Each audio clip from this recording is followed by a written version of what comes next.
इतिहास की 150 किताबें हैं जो मैंने देखी हैं।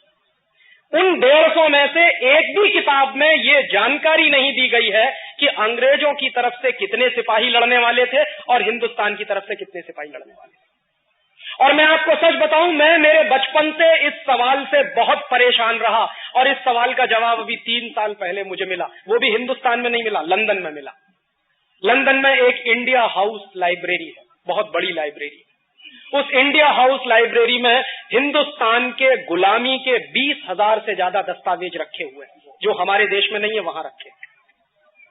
भारतवर्ष को अंग्रेजों ने कैसे तोड़ा, कैसे गुलाम बनाया, इसकी पूरी विगतवार जानकारी उन 20,000 दस्तावेजों में इंडिया हाउस लाइब्रेरी में मौजूद है। मेरे एक परिचित हैं प्रोफेसर धर्मपाल, वो 40 वर्ष तक यूरोप में रहे। मैंने एक बार उनको एक चिट्ठी लिखी, मैंने कहा सर मैं ये जानना चाहता हूं बेसिक क्वेश्चन कि प्लासी के युद्ध में अंग्रेजों के पास कितने सिपाही थे। तो उन्होंने कहा देखो राजीव, अगर तुमको ये जानना है तो बहुत कुछ जानना पड़ेगा और तुम तैयार हो जानने के लिए। मैंने कहा मैं सब जानना चाहता हूं। मैं इतिहास का विद्यार्थी नहीं लगा, लेकिन इतिहास को समझना चाहता हूं कि ऐसी कौन सी खास बात थी जो हम अंग्रेजों के गुलाम हो गए। ये समझ में तो आना चाहिए अपने को कि कैसे हम अंग्रेजों के गुलाम हो गए। ये इतना बड़ा देश, 34 करोड़ की आबादी वाला देश, 50,000 अंग्रेजों का गुलाम कैसे हो गया, ये समझना चाहिए। तो वो प्लासी के युद्ध पर से वो समझ में आया। उन्होंने कुछ दस्तावेज मुझे भेजे फोटोकॉपी करा के, और वो मेरे पास अभी भी है।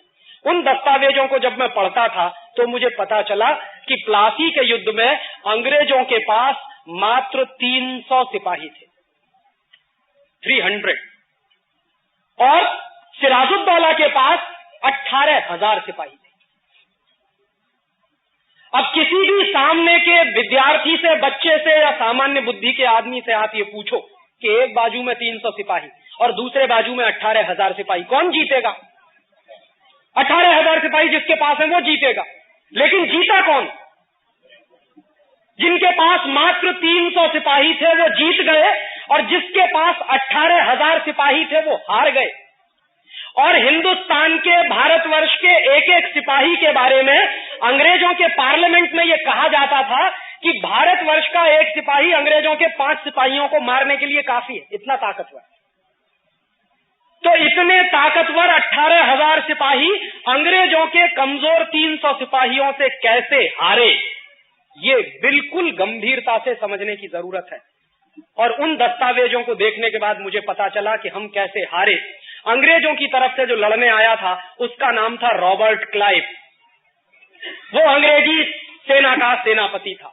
और भारतवर्ष की तरफ से जो लड़ रहा था सिराजुद्दौला, उसका भी एक सेनापति था, उसका नाम था मीर जाफर। तो हुआ क्या था? रॉबर्ट क्लाइव ये जानता था कि अगर भारतीय सिपाहियों से सामने से हम लड़ेंगे तो हम 300 लोग हैं, मारे जाएंगे, 1 घंटे भी युद्ध नहीं चलेगा। और क्लाइव ने इस बात को कई बार ब्रिटिश पार्लियामेंट को चिट्ठी लिख के कहा था। क्लाइव की 2 चिट्ठियां हैं उन दस्तावेजों में। एक चिट्ठी में क्लाइव ने लिखा कि हम सिर्फ 300 सिपाही हैं और सिराजुद्दौला के पास 18,000 सिपाही हैं, हम युद्ध जीत नहीं सकते हैं। अगर ब्रिटिश पार्लियामेंट, अंग्रेजी पार्लियामेंट ये चाहती है कि हम प्लासी का युद्ध जीते तो जरूरी है कि हमारे पास और सिपाही भेजे जाए।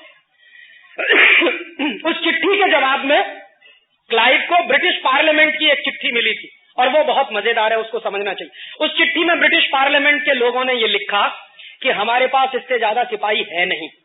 क्यों नहीं है? क्योंकि 1757 में जब प्लासी का युद्ध शुरू होने वाला था, उसी समय अंग्रेजी सिपाही फ्रांस में नेपोलियन बोनापार्ट के खिलाफ लड़ाई लड़ रहे थे। और नेपोलियन बोनापार्ट क्या था? अंग्रेजों को मार मार के फ्रांस से भगा रहा था। तो पूरी की पूरी अंग्रेजी ताकत और अंग्रेजी सेना नेपोलियन बोनापार्ट के खिलाफ फ्रांस में लड़ती थी, इसलिए वो ज्यादा सिपाही दे नहीं सकते थे। तो उन्होंने कहा अपने पार्लियामेंट में कि हम इससे ज्यादा सिपाही आपको दे नहीं सकते, जो 300 सिपाही है उन्हीं से आपको प्लासी का युद्ध जीतना है। तो रॉबर्ट क्लाइव ने अपने 2 जासूस लगाए। उसने कहा देखो युद्ध लड़ेंगे तो मारे जाएंगे, अब आप एक काम करो। उसने 2 अपने साथियों को कहा कि आप जाओ और सिराजुद्दौला की आर्मी में पता लगाओ कि कोई ऐसा आदमी है क्या जिसको रिश्वत दे दे, जिसको लालच दे दे, और रिश्वत के लालच में जो अपने देश से गद्दारी करने को तैयार हो जाए, ऐसा आदमी तलाशो। उसके 2 जासूसों ने बराबर सिराजुद्दौला की आर्मी में पता लगाया कि हाँ, एक आदमी है, उसका नाम है मीर जाफर। अगर आप उसको रिश्वत दे दो तो वो हिंदुस्तान को बेच सकता, इतना लालची आदमी। और अगर आप उसको कुर्सी का लालच दे दो तब तो वो हिंदुस्तान की 7 पुश्तों को बेच सकता। और मीर जाफर क्या था? मीर जाफर ऐसा आदमी था जो रात दिन एक ही सपना देखता था कि एक ना एक दिन मुझे बंगाल का नवाब बनना।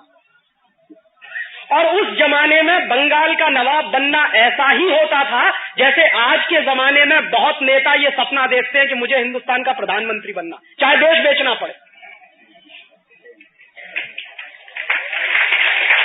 तो मीर जाफर के मन का ये जो लालच था कि मुझे बंगाल का नवाब बनना है, माने कुर्सी चाहिए और मुझे पूंजी चाहिए, पैसा चाहिए, सत्ता चाहिए और पैसा चाहिए, ये दोनों लालच उस समय मीर जाफर के मन में सबसे ज्यादा प्रबल थे।